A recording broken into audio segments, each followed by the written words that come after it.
اور ورس اور کرنجوا. کرنجوا. یہ تمام چیزیں ہم وزن لے کر پیس کر پاؤڈر بنا لینا. یہ آپ کا اسکرب پاؤڈر تیار ہو گیا. ٹھیک یہ ہے. اس طرح پیسا ہوا ہے. اگر چاہیں تو اس میں گلاب کی پتیوں کو ایڈ کر لیں. ٹھیک ہے. آپ نے اب کیا کیا, آپ اس میں سے اچھا, ہم آپ کو اکثر شارٹ کٹس بتاتے رہتے ہیں کہ سبزیوں کو یہ ایسے لگا لیں, پھلوں کو ایسے لگا لیں, لیکن یہ وہ ٹوٹکے اور نسخے, ٹوٹکے نہیں سوری, یہ وہ نسخے ہیں جو کہ اوتھینٹک آزمائے ہوئی چیزیں ہیں. یہ ایک دفعہ بھلے آپ بنا کے رکھ لیں, لیکن ان چیزوں سے فرق پڑتا ہے. بالکل پڑتا ہے. اگر آپ نے صحیح طریقے سے لگانا ہے, ایسا فرق نہیں پڑے گا فرق کہ آپ نے آج لگایا 10 دن بعد دوبارہ لگا لیا, پھر آپ نے کہا مجھے تو بالکل فرق نہیں پڑ رہا ہے. آپ کو ڈیلی کرنا ہے. یہ مجھے سنا رہی ہیں آپ؟ نہیں, آپ کو نہیں کہنا. مجھے دراصل انہوں نے کچھ چیزیں دی ہیں تو اس میں یہی معاملہ چل رہا ہے کہ وہ آج لگا لیا تو پھر 10 دن بعد. نہیں, بالکل صحیح. اچھا دیکھیں یہ, اچھا اگر آپ کو میرے بال بہت حسین نظر آئے عید کے بعد تو اس میں کمال جو ہے وہ ڈاکٹر بلکیس کا ہوگا. یہ اللہ کا ہوگا انشاءاللہ. شفا سوائے اللہ کے کوئی نہیں دیتا. صحیح. اب یہ اسکرب بن گیا. اس اسکرب کو اچھی طریقے سے آپ نے ہاتھ میں, پاؤں پہ, جہاں آپ کی داغ اگر چھائیاں پڑ گئی ہیں, آپ اس کا لیپ لگا کر چھوڑ دیں.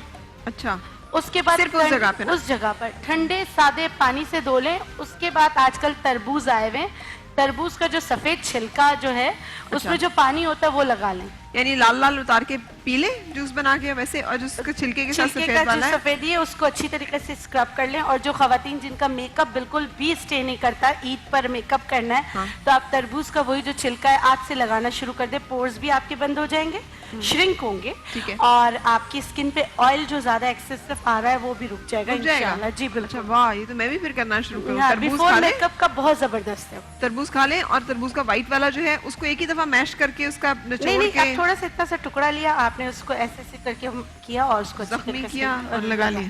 صحیح. ٹھیک ہے. ٹھیک ہے. اچھا, یہ ہم نے جہاں کیل محاسوں کے ہمارے نشان ہیں, کھڈے بن گئے, گھڑے بن گئے, آپ اس میں بھی لگا سکتے, تو وہاں ہر جگہ پہ اور لگا کے اسے چھوڑ دیں. لگا کے آپ چھوڑ دیں. اور کتنے دن کتنے عرصے تک لگاتے رہنا, اور کیا اس سے کوئی سائیڈ ایفیکٹ ہے, کچھ مسئلہ تو نہیں ہو دیکھیں سکتا؟ ہر چیز کا, دیکھیں قرآن حکیم میں بہت ساری چیزیں ہیں, لیکن کچھ بدقسمت لوگ ہوتے ہیں ان کو سوٹ نہیں کرتا. تو ہو سکتا ہے کہ یہ چیزیں آپ, اس میں سے کچھ چیز آپ کو سوٹ نہ کرے تو الگ چیز ہے, تو پھر الرجی ہو سکتی ہے. تو پیچ ٹیسٹ آپ کر لیں, تھوڑا سا ادھر لگا لیں, کان کے پیچھے لگا کر دیکھیں. ترمس وائٹننگ ایجنٹ ہے, اگر آپ کو ایسا لگتا ہے تو ترمس آپ کم کر دیں. اچھا, ترمس کے بیج آپ نے بتا دیا, پھر ہمیں گورا ہونا ہے تو ہم خالی ترمس ہی لگاتے جائیں. ترمس کو پیس کر دہی میں مکس کر کے لگائیں. جتنے بھی اچھی کریم وغیرہ بنتی ہے تو اس میں بھی ترمس کے بیج کو پیس کر لگایا جاتا ہے. اگر اس کی اسکرب بنا کے لگایا جائے, یہ بہت اچھی چیز. ہنسنا شروع ہو گیا, اس نے کہا اچھا ہم باقی سارا کچھ چھوڑ دیں گے, ہم صرف ترمس کے بیج لیں گے, ان کو پیس کے دہی میں مکس کر کے گورے تو ہو جائیں گے. ہاں نہیں, مطلب کہ یہ, لیکن یہ دیکھ لیجئے کہ یہ جو نا اسکرب کریں گے تو آپ کی لیئر کو اتار سکتا ہے. ٹھیک ہے, مطلب کہ احتیاط سے کریں. بالکل سے. میرا خیال ہے شیر خورما ہمارا سرو ہو گیا یہاں پہ. واہ واہ. اور شیف سمیہ بھی آ جائیں, آپ بھی آ جائیں تاکہ ہم سحری جو ہے وہ کر سکیں. اور فرحان بھائی آپ نے چکھا ہے؟ اچھا واہ, چلے واہ زبردست. اچھا, تھینک یو سو مچ. بہت مزے کا بنا ہے شیر. اچھا, آپ نے مولانا صاحب کو دیا؟ جی میرے پاس آ چکا ہے, اور جی جی بالکل ویسا ٹیسٹ ویسے انجوائے کر رہا ہوں اس کو. جی اچھا, مولانا صاحب آپ سے میں, آپ ابھی بات کر رہے تھے شرائط دعا کے اوپر نا, تو ایک تو آپ نے بتایا کہ اول و آخر درود شریف پڑھنا ضروری ہے. کیا اس کے علاوہ بھی کوئی دعا کی شرط ہے؟ اس لیے کہ بعض اوقات ہم تو چلتے پھرتے کسی چیز کو دیکھا دعا مانگ لی, کوئی تکلیف ہوئی دعا مانگ لی, مطلب اللہ سے مانگ لیا. بے شک اللہ سبحانہ و تعالیٰ کو جب جہاں جس حالت میں آپ پکارنا چاہیں پکاریں, وہاں کوئی شرط اس طرح سے نہیں ہے, لیکن کوشش یہ کریں کہ اس دعا سے پہلے اور بعد میں درود شریف پڑھ لیجیے. ارے کچھ خاص وہ بھی ہیں مطلب ایام یا پھر کچھ خاص اوقات, جیسے کہتے ہیں بارش کے وقت دعا قبول ہوتی ہے؟ اچھا, میں اس سوال کا جواب دوں, پھر میں شرائط دعا بھی تھوڑا سا بتاؤں. جی, میں یہ سمجھتا ہوں کہ دعا کے لیے جو سب سے اہم چیز ہے وہ یہ ہے کہ آپ دعا مانگے تو آپ کو تیقن ہونا چاہیے, یقین ہونا چاہیے کہ میں جس ذات سے دعا مانگ رہا ہوں وہ ذات مجھے سن رہی ہے, مجھے دیکھ رہی ہے, اور وہ ذات اتنی عظیم ہے کہ میری ساری ضرورتوں کو پورا کر سکتی ہے, وہ قادر ہے. تو سب سے پہلے جس طرح ایک بھکاری ہے, وہ جب کسی سے مانگتا ہے نا تو اس کا دامن پکڑ لیتا ہے اور کہتا ہے بس دے دیجئے, خدا کے لیے دے دیجئے, آپ کے بچے جئیں, آپ کے گھر میں اللہ برکتیں دے, آپ کو حسن اور مل جائے, آپ کو جمال اور مل جائے. تو بعینی اسی طرح جب وہ ایک فقیر جب چھوڑتا نہیں جب تک کچھ دیا نہ جائے, تو میں سمجھتا ہوں اللہ کی بارگاہ میں جب مانگے تو فقیر بن کر, منگتے بن کر, بھکاری بن کر اور اس یقین کے ساتھ کہ میرا رب ضرور دے گا، وہ دینے والا ہے، وہ قادر ہے، اس کے خزانوں میں کمی نہیں ہوتی، تو جب اس یقین کے ساتھ مانگیں گے تو سرکار نے فرمایا دعا قبول ہوگی. اور لا يقبل الدعاء عن قلب غافل، لیکن وہ لوگ جو غافل قلب کے ساتھ اللہ بس تو دے دے، کاش کہ مجھے مل جائے، دعا میں کاش نہیں لگانا چاہیے. جب اللہ سے مانگے تو یقین امر کا صیغہ ہونا چاہیے، اللہ تو دے دے، آرڈر کا ٹینس اس لیے تاکہ آپ کو یقین کامل ہو جائے. تو میں سمجھتا ہوں کہ دعا کے لیے ضروری ہے. اور پھر اس کے ساتھ ساتھ